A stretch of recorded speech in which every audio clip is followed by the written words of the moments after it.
you, everyone. If I have not had the pleasure of meeting you, I'm Jonathan Tomek. Most people call me CypherCon because that's just been the fun handle that I've had for the past, 20 years, which is crazy in itself.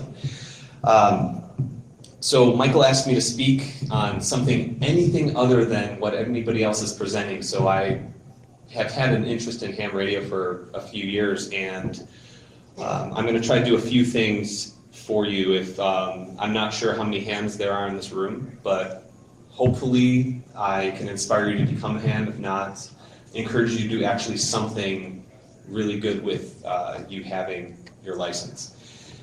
So other than finding something more fun to speak into, I decided that, hey, bring it out there and learn as much as I can within the short amount of time, which is basically a month he gave me and said, hey, go speak. All right. So I just got a new call sign, which is K4RUK, Kilo 4 Romeo Uniform Kilo. You guys should probably try to learn that fun alphabet. If you have not already learned that, it'll really help you, especially when you speak to the foreign language speakers overseas, because it is extremely hard. It's kind of like saying M as in Nancy, doesn't really transition well everywhere. But it's just good to know. So I've cornered the market on the whole Saki Bomb name, which is pretty fantastic, except for Reddit, sadly. I have a friend there that just won't hook me up at all. But anyway. If you've ever met me before, it's probably because I have seen you down in ThoughtCon in Chicago. I'm one of the founders down there, and I've been doing that for the past 10 years, and I do quite a lot of things there with whether it's registration, CTF stuff, hanging out with you guys, probably being, I can't swear on TV, I think these are recorded, right? So being a jerk with a lot of you guys, trying to encourage you to learn a lot of different things. And my whole primary objective is just to get everybody in here inspired. I want everybody to become a better hacker. That's effectively what it is, and you're going to see that threaded throughout some of this talk. So just quick question for everyone in here. Who in here is a ham? I just want to see. So there are a couple, so good. I actually do have some people, so I don't have to talk just on the basics. All right. So to begin, why are you here? I actually really don't know why you're here, but I'm guessing it is with ham radio that excites you, but more importantly, that there really is nothing for you to do right now. I don't really know why you're here. I would not be here. I usually don't even go to talks myself, especially at 8 p.m. But great.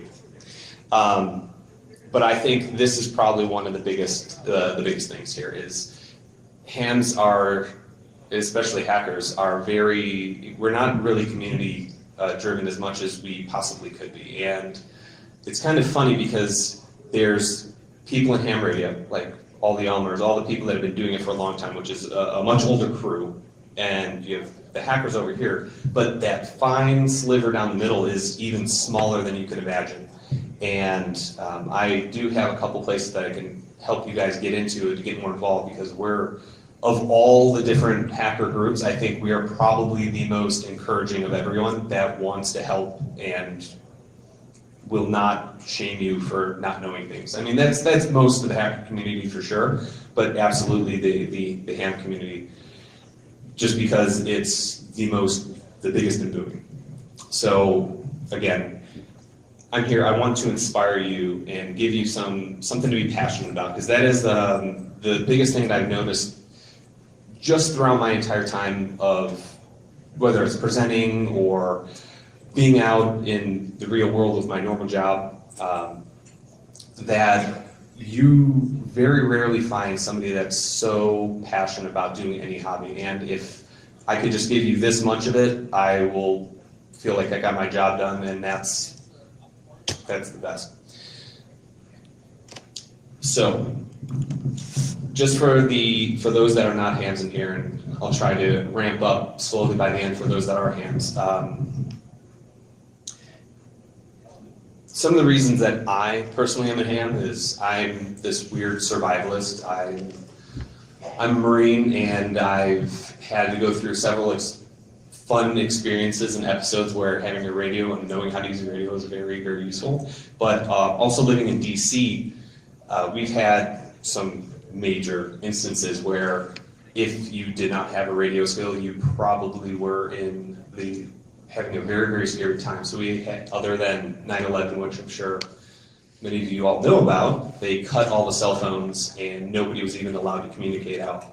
And not too long ago, actually, I think it was 7 years ago, we had an earthquake in DC, which you wouldn't think. It was like a 3.2 whatever, like nothing ecstatic. Like some of the stuff that you'd just be like, oh, whatever. But apparently it caused so much of a problem that some of the buildings crumbled. It even affected the Washington Memorial, that there were so many emergencies, but all cell phones, including some of the internet, was cut out for a good day.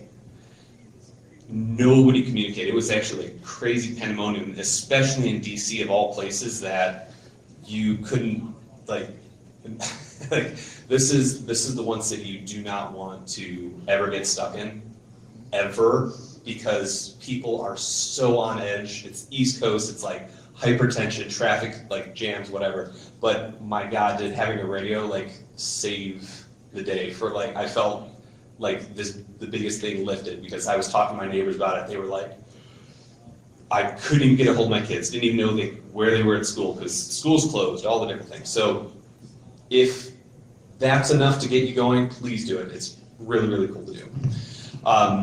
But even bigger than that, other than my survival stuff, because I could go and rant on that for an hour, is just knowing how to use and apply a lot of the things that you learn from Ham in the IoT realm. This is by far the biggest frontier right now. This is where the Wild West is of the internet. I mean, we have so many new things coming out that most people just haven't even touched yet. So this is where I would really want to encourage you to start touching. Just learn some of the fundamentals. Get your license so that you know how to transmit, just so you can do things legally, and then it'll start making a lot more sense about all these different fun things and techniques. It's like grabbing that low-hanging fruit. You're like, oh my God, I can do that and talk on that. People think I'm like a genius. I'm like, oh, no, it's just the way it is. It's just another thing for you to think about. But this will really just bring this whole, bring you all together, because we, in this like that niche little ham hacker community I was talking about, everybody always wants to talk about all these fun little projects they've been working on. And I've been realizing outside of that even bubble that everyone here rarely even sees some of those fun little projects they talk about, just because nobody goes up and presents on it. I mean, this is another thing. I'd encourage you to even present yourself, because it's going to make you want to learn something and be fearful of, oh my God, do I know enough? Like, I'm the one speaking. I think I have to answer all the questions in the room, or hey, is that guy kind of silly up there? But the thing is, it causes you to have to learn a lot of the answers of the questions that even you yourself need to have. And that group doesn't even present. So I would love for you guys to even get involved in that. It'll really bring us all together. So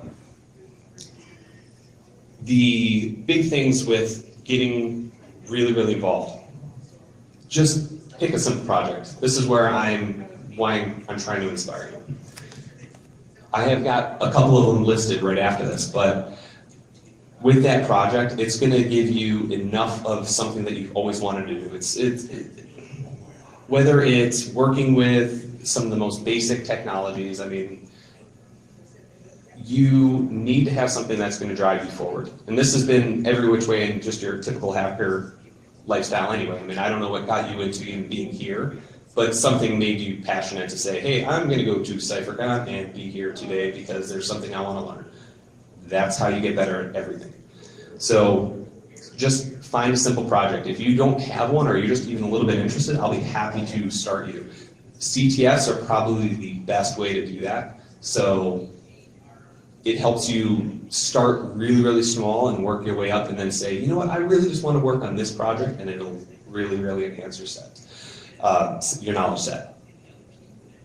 Getting your technician's license is also one of the easiest things you can possibly do. I mean, you need a 73% passing rate to get this exam. I mean, you guys could study for an hour, because I'm sure everybody here is really intelligent. You have to get 26 questions out of 35 just to get this license. It is super, super easy.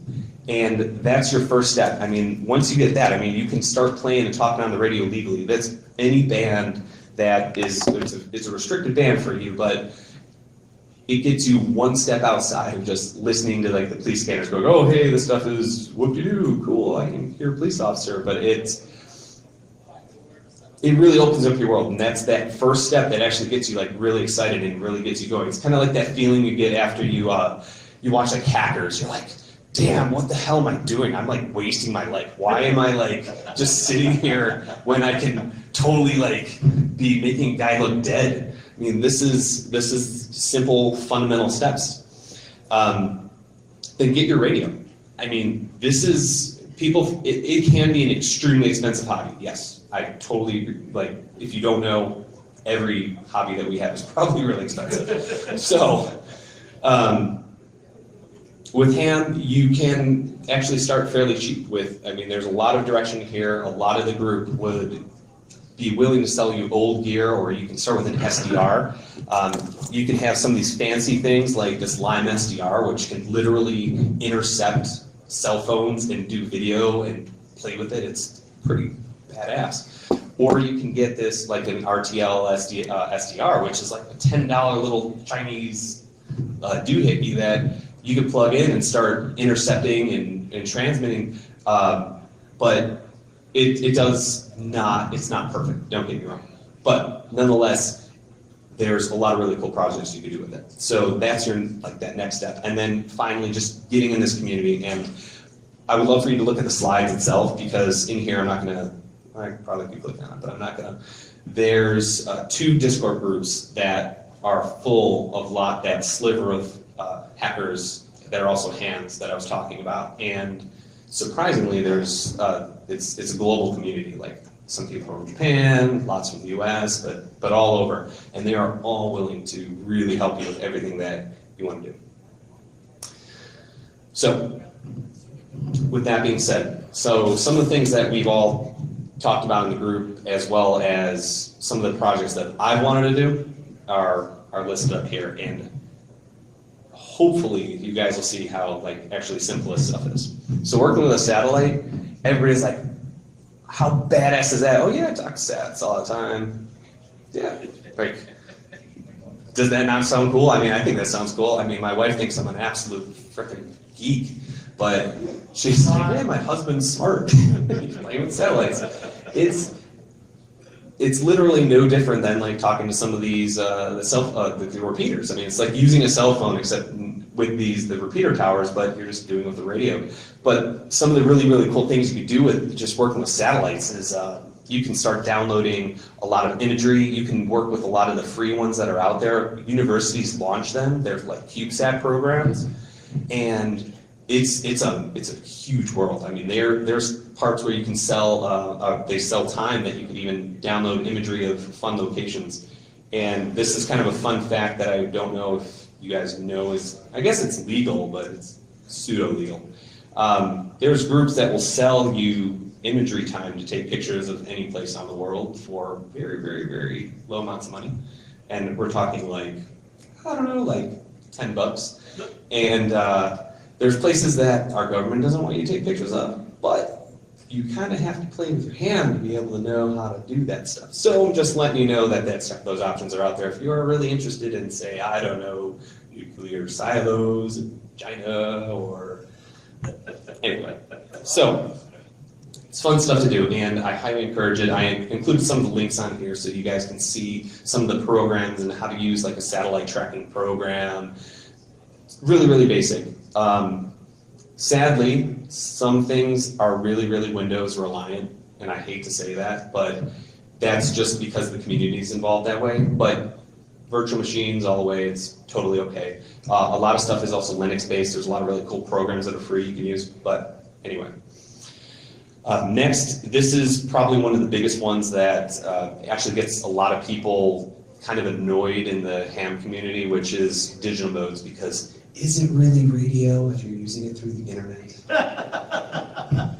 So this little radio is a lot of fun because you can use it with they're like Pi gates. You just buy a little Raspberry Pi and this little $50 thing. And yes, I'm transmitting a little radio wave to this thing and then it goes straight through the internet, but it lets you do a lot of these timed modes that makes the actual audio and the videos clearer. But I mean, this is how the internet is. I mean, you could also set up a big repeater and do this stuff. But with traditional hackery, that's literally why it exists. So I highly recommend checking it out. That's probably one of the simplest and easiest to use methods, other than just the traditional like single sideband. Once you start playing with ham radio, that's the first thing you'll probably want to do. That is, yeah, so DMR is one of the bigger ones. There's D-Star, there's WinLink, which sadly might even disappear one day, very soon, but who knows. The next is this thing called PSK31, which is phase shifting key. This is a really, really cool method of protocol. So hopefully everybody in here knows what a protocol is, like TCP, IP, like this is your standard of how data is going to flow. It's actually extremely inefficient for anything because we have the internet, we have the ability to have tons of loss, packet loss, etc. PSK31 allows you to send data, but let's say I wanted to send a really short message to you that was just like, wow, or hello world. Every byte that you send, you don't want to have too much overhead. So if I was going to send an A, that'd be like a 1 bit. But then if I wanted to send a B, it'd kind of be following up binary level, but you always are dropping a bunch of the bits. So a B would be a 1, 0, a C would be a 1, like you wouldn't even actually, it'd be like 1, 0, 0, 1. It always ends in a 1 and it starts with a 1, so that you're eliminating all that data loss. So it's a pretty cool little protocol to learn, and it might be one that you should learn if you like CTFs. Especially ones that I like to run. So check it out. Next, this one is really, really cool. And if you have not heard of AmperNet, look into this. This is basically free internet IPv4 space because we're already going with all of that, but it is internet over ham. It's actually seen in a bunch of different formats, but super slow, works for IRC, email, it surprisingly does VoIP. I really don't know how because it's really crappy quality, but it does work, it does work. I use it for IRC and it's kind of fun. It's kind of like one of those things that I wanted to actually set up because I wanted the oh crap moments where you're like, hey, everything went down, can I send out a quick email or something or a message out and then have it trigger back wherever it is. That's the what's that? The dead man switch concept. I thought it was fun. I don't know why I do those things. I mean, do you guys do that stuff? Maybe I'm just geek. But anyway, AmperNet, really, really cool.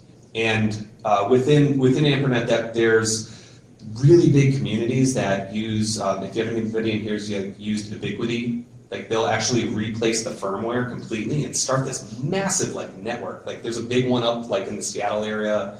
There's one in like Europe, and it's literally, in my opinion, that's actually what a true darknet is, more so than Tor, because you don't have to rely on anything on the internet. These are true internet, like separate internet communities that all leverage their own data, but it still requires ham to do, even though the radio signals can be over Wi-Fi. For whatever reason, it's the amount of power that they need. And then the complete reverse of that is this thing called QRP mode. And, I didn't even explain what QRP stands for, but in ham, they have a lot of really short notations, and it's part of what CW is, like Morse code. Whenever you're sending messages, you want to be as fast as possible, so you really like crush everything down into like 3 letters. And so QRP just means low power mode. And a lot of really cool things can happen with this. This is probably one of those, oh yeah, I did that, but no, I don't think I will ever do this stuff just because it's extremely difficult. Like the fact that somebody can use a microwatt to send something 1,650 miles is like absolutely bonkers. We're talking, that is less power than a analog watch uses. Like, think about that for a second. Like, I don't know how the hell somebody did that, but you have to have like the timing, you gotta know like where the sun is and like be high up and like all this damn stuff. And like people do this stuff, but this also includes like moonshots, like shooting up your power up to the moon, bouncing off of that. A lot of people do this. It's a fun little hobby, and you actually get listed in record books, which, hey, more power to you, but it's still something really, really cool, just something for you guys to look into. That's also where like LoRa comes from, if you guys ever played with that. That's the legal non-ham like data stuff to play with if you ever want to send like low power, long range messages or data. All right, so the things to do with ham, and this is where this will get you really going, is definitely play the CTFs, like I was saying earlier. We have one going on right here. Super easy to get involved. Everybody on that team wants you to learn. They're there to help you. And the equipment that they give you, if you win, is like worth thousands upon $1,000. It's worth more than like you guys would ever want to like spend yourselves, but the equipment is really solid. But it also teaches you a lot of fun fundamentals that and gives you more projects that you didn't really think about. And like the fox hunts, if you ever watch somebody walking around the room, they're like with their laptop, like, what the hell is this guy doing? He's like, hey, are you the fox? No, I'm not the fox. What are you talking to me for? It gets a little creepy, but hey, whatever. But that's what they're doing. They're trying to find a signal and triangulate a signal, except they're not triangulating it. It's a single line. So that's where a Yagi comes into play. And hopefully anybody, if you don't know what a Yagi is in here, that's that one metal little bar that has all those lines in it that you can direct point-to-point shoot. That's going to give you the best power for your distance ratio. And with that, you pair up with people and you can triangulate. And there are really cool programs out there, Hint or Write One, that can help you triangulate extremely fast if there's a fast moving object or you really want to triangulate stuff faster. And there's, in the ham world, because we are self-regulating, which is such a funny and bad idea at the same time. But hams are traditionally like really good about being hams. Like you're not supposed to do that. I don't like we're all policemen, but at the same time we do look the other way. But yet there's really bad people that are doing like these pirate radio stations in like California that get fined like hundreds of thousands of dollars. They've been doing it for like 15 years and not, like have not been caught. Like what the hell?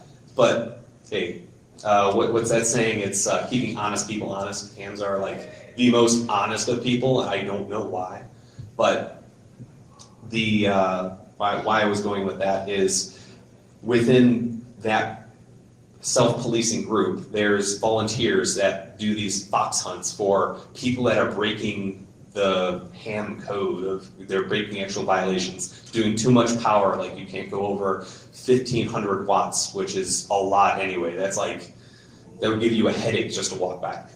But people do this stuff. That's the old CB radios, like nasty stuff. But they usually have groups of people that will be ones and twos, and they can triangulate by using these programs and pinpoint exactly, and it's really, really quick. That's actually how the GPS tracking in your phone works, more so than just the GPS tracker. They just use cell phone technology to triangulation. So other than me tangenting on CTF stuff, please check it out. Just, you could probably check out some of the simple problems that they have and be like, oh, I did this in 30 seconds or 30 minutes, and you're like, I learned and got passionate about that one new thing. my next thing there is the number station. And I tried the audio on here, so I apologize. I wanted to play it for you, but I could probably, if you want, I'll speak to you in number station in Russian, because, I mean, why not? But there's several, well, more than several, famous number stations. This is probably one of the coolest, like, if you are ever into like those science fiction or like all about figuring out like spies and stuff, they have numerous number stations that still exist. And what they are is, traditionally a number station is just numbers that you hear over the radio waves, whether it's FM or single sideband, just you hear it and it's just like 1, 7, 3, and you just hear this consistently, and people think it literally could be anything, or it could just be trolls, which I really believe there are still trolls out there just doing it for fun. I mean, especially in Russia, I mean, what better way to like throw off the US than like have these numerous amounts of numbers that just get blasted for years. I think also some of the people like died and like just let it go because they're still on battery backups, and for whatever reason nobody cared to take them down. But they still are kind of fun, and people still try to figure out what the hell they're doing, and sometimes they actually figure them out. So one of the most popular ones is the Russian man, and you can still hear that if you picked up most radios, you can hear it pretty well at night because of the way the atmosphere works. And I will not bore you until you get your ham license with all my fun ham knowledge about how atmospheric conditions work and sunspots and stuff like that. But that's going to be your most opportune time to hear anything from overseas. You actually hear Japan like probably about 30 minutes after sun goes down. It's really cool. Can't talk to them. Which ones did they figure out? He asked which number stations have they figured out. I think there was one, I think it was like 3 or 4 years ago, they found out some guy died and the radio station's numbers were like a countdown to, oh God, what was it? It was surprisingly something really stupid. So I hate to even bring that one up, but that was like one of them. But at the same time, you're kind of like, I love the mystery of figuring out what this number station is, but damn, I figured it out and it's really crap. But maybe, just maybe one of them is gonna be really badass. And I kind of want, and maybe I'm going to do this in the following year, but I want to take one of the number station for repeats itself. Maybe it's like pi or something, and I can like crack that code. But hear the number station sequence and then use that for a puzzle. So maybe, just maybe, I'll do that. But no, that was the one that I think I remember, if I remembered it correctly, was the exact case. Pardon me. All right. So. Next is, this is where the lowest hanging fruit really comes in for him.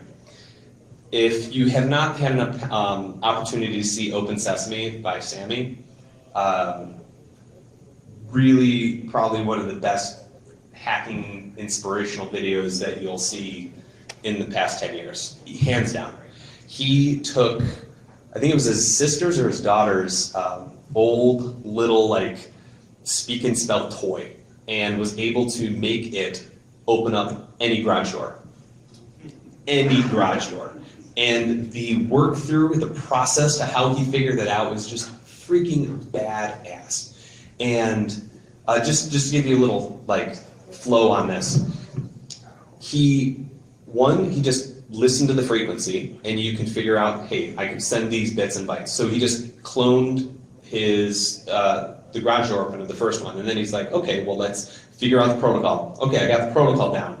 Now I can just blast all the bytes. Okay, it'll take 20 hours to open up any garage door, which is an enormous amount of time. Okay, well, how do we compress that?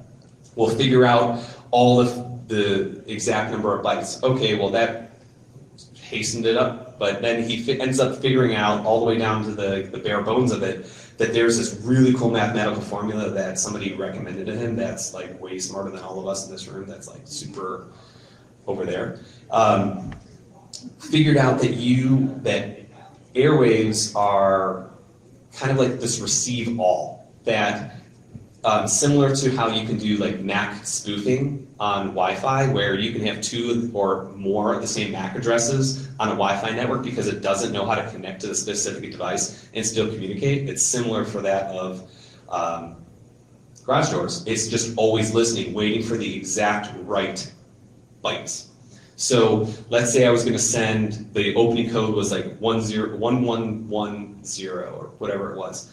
It's listening for that exact number. So he figured out, this mathematical guy, figured out the exact equation so that you could say, I have something that's 32 bytes long and I need to use all the possible combinations ever of that binary sequence and transmit them. So it would be like this random ass like 1010 sequence that would literally open in the garage door in like 3 seconds, which totally defeats the whole 20-hour thing, and all on this little kid's toy. You're like, damn, that inspires me. I could never do that. He said that same thing. Please check stuff out like that. It's really, really cool. And on there, this is why I hint at this gas fireplaces thing. Like, wouldn't it be kind of funny if you're like driving down the road and you just push a button, because like all of like these people's gas powered like fireplaces have a radio frequency, and they all are labeled. Like, you could look this stuff up online. It's not hard to read some of this. You just push and everybody's like fireplace turns on. You're like, what the fuck? Like, did you do that? No, but I mean, there's other uses for it other than trolling people. I mean, I kind of like the trolling concept, but I wanted to always do it so that I get lazy and I just be like, hey Alexa, okay Google, will you set the mood? Because I'm not going to pay like $500 for a stupid little like Wi-Fi like remote starter when I can just like click a button. But anyway, and last is this power meter on the right, and this is I can't talk too much about this project that I worked on other than there's this fun thing called breaking the cyberkinetic barrier. And what that effectively is something in the digital realm that affects something in the physical realm, breaking the kinetic barrier, as it says. So when you were kids, you probably remember meter maids walking around to your house and checking the meter saying, hey, this person used this much like gas or electricity, whatever it is, and they go home. Well, those jobs don't exist anymore. I don't know if anybody really noticed that, but something I noticed after I was like, you know what? It was like some drunken conversation, I don't know. And you start reading up all these open specs, and you can find out that a lot of these devices have very, very cool ways of communicating all of the data, and they actually are both receive and transmit. So you can do a lot of bad things, like cause massive blackouts because everybody has the same power company in these areas. Just saying. So it scared a few people, so that's why I can't tell you too much detail about it, but I'll tell you that there's no way to fix any of these problems. Just throwing that out there. It's not like you could just update firmware on like millions. I mean, what are we at, like 200 plus million people in the US? But not everybody has all that. But nonetheless, you're talking still millions of houses. Don't even know what everybody has. But totally recommend looking at this. And this would be like that fun thing. You're like, you know what? Hey, I heard this guy talk about this. Maybe this could be done. My God, what a way to talk at any conference. There you go. That's your first fun there. And then on the left, I didn't put it up there, but GoTenna, which is like an actual new like way to transmit with like your cell phone. Like you can make this mesh network of phones, but using those devices. And basically somebody actually popped them all and was able to do anything they want with them, even though they're encrypted. But these are used in a lot of countries, which I didn't even know. There's like a micro black market, like especially in like Puerto Rico for some reason, because of like the massive hurricane that happened there. So those things were selling for like $1,000 a pop, which is absurd because you could get them for like $60. But they needed them because there was no way to communicate with anybody, like I was saying, for that survivalistic trait. But hey, wouldn't it be really cool if you could just play with some of this stuff and then give a talk on it? Well, yeah, that's exactly why I'm talking about it. All right, so this is where I guess the those that are already hams probably should care. This is where I'm gonna, I guess, take a more serious note. For those that are hams, you should probably really know about what's going on with the new FCC regulations that are going on. And for those that are not hams, you should probably care about some of these things that are going on. Our FCC is a nightmare right now, but actually it's probably, well, yeah, you think? It's no different than it's ever been, but for whatever unknown reason, they're deciding, let's apply all of these things that we could possibly do and be like, move stuff along. And I'm not saying that this is a bad thing. Not that, I don't know if any of you know what this means here, but in this, what the FCC is trying to do, they're trying to pass this resolution, and it's supported by an interesting group. Some are hams, yes, and others are not, but I'm going to say most are not. They're trying to make ham only accessible, like everything that's transmitted over there has to be completely open.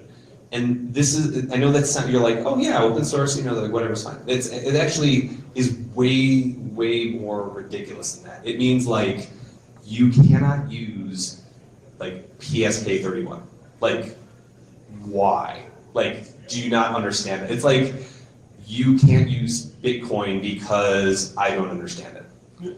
That is like the dumbest reason to not use something. It's like their concept behind it is, hey, terrorism's bad. Actually, no, all this stuff is bad. Just, I don't understand it, stop doing it. It should only be for voice. Like, the internet's not for voice only, it's for fucking anything you want to do. So, check this out, like, this is why the more hands that can exist, and keep pushing that, I sound like a broken record. Just get involved, like, just learn about what's actually going on, because this could be actually tremendously difficult down the way. I mean, imagine if this could put a halt on a bunch of different types of protocols and new technologies that you guys could eventually, or your kids or whomever, would try to create. So I want you to look and read about some of this stuff, and you can actually make comments even though you're not a ham. It's really interesting to note some of these things that are happening.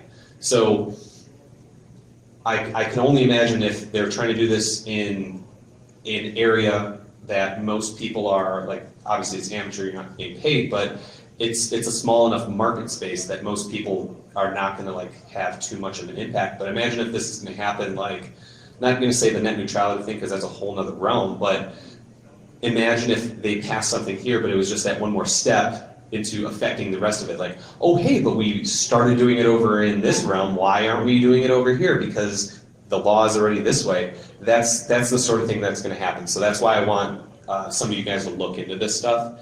There's an actual name for what is it called? It's RN 11831. So it's something to read about and look into. Okay. So with that, oops. One of the other fun things is, for those that are not hams, encryption. And I'm not going to like ask all of you guys what you guys think about encryption, but I will say that you're not supposed to do encryption over the air. It's kind of like this fundamental ham code. It's actually illegal, but encryption is a very funny word. Actually, they don't intend to say encryption. It's one of the bylaws, and it says you're not supposed to obfuscate the meaning of your transmission. So if I was going to speak in super twin code to you saying, the bird flies at midnight, like that, could that be obfuscating a meaning? I don't know. If you're a twin, you totally get what you're talking about. I mean, it seems a little funny. Like a number station? Like a number station. Like, imagine that. Like, this stuff just exists, and it exists in the US too, so I don't know where they get this. But then they also go to say that the encryption level is also one of those things. But if you publish your keys, so for example, you saw earlier I was talking about how you can have Wi-Fi over ham. Well, that's if you use nulled out encryption keys. If you wanted to use SSH or SSL, which is like, what the hell's the point at that point? But the thing is, if you also publish your encryption key, that's just as okay, wouldn't you think? Technically it is, and like the ham world, like a lot of people go to argue that. The funny thing is they're super against that obfuscation of the meaning, which is even more concise. I mean, lawyers like fight over all this crap anyway.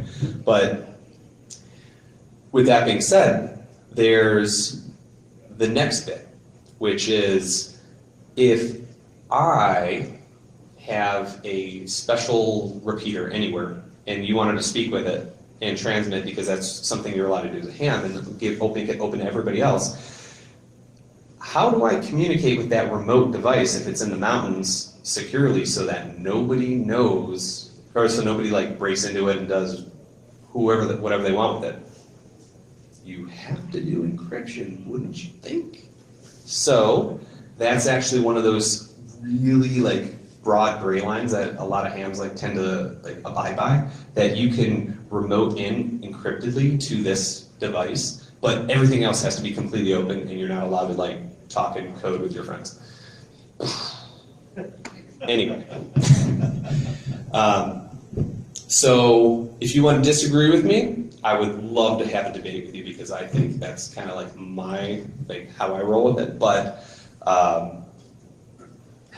so anyway, I don't want to bore you too much any longer because we're getting closer. So with that, for those that are attending ThoughtCon, listen up. So I found this project which has the most absolutely unfortunate name. That is a person using Raspberry Pi and slow scan television, which is SSTV. And they're from Netherlands, so they don't really know what they're talking about. But if you lowercase everything and you put Pi SSTV all together, you have a very misspelled word.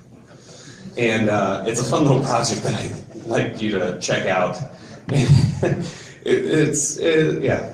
I mean, he's from Amsterdam. I mean, how would you really know? I mean, you should know, but nonetheless. Totally look into that project. That might be something I'm playing with. If not, it's for your edification. Also, Morse code. So this is one of those things that I really enjoy. And you don't actually need to know CW to be able to get your ham license, by the way. That was something that was removed from the license requirement a few years ago. So, but what's really cool about Morse code is a lot of people still do it, and it's kind of like one of those cool things that you can like start hearing. You're like, oh yeah, I know that. Yeah, you're totally a nerd then. But what I like to do with that is I like to do automatic listening of it and being able to repeat some of that back, because that's all legal. Like you're allowed to do a lot of these repeating and playing as long as you transmit your call sign back. So fun stuff for you guys to look into. It's kind of a really cool little method. And I might be doing a little fox hunter too, because it's going to be a little bit harder than you think. There'll be an easy one and a hard one. So know how to do a fox hunt the ways that I mentioned earlier. Okay, so without boring you guys too much more, I really would like to thank you for coming to this really late 8 p.m. talk, especially on a Thursday night before even a longer day, and drinking ahead. So thank you all, and one little other hint for CypherCon I was sponsored by Illumino Pi.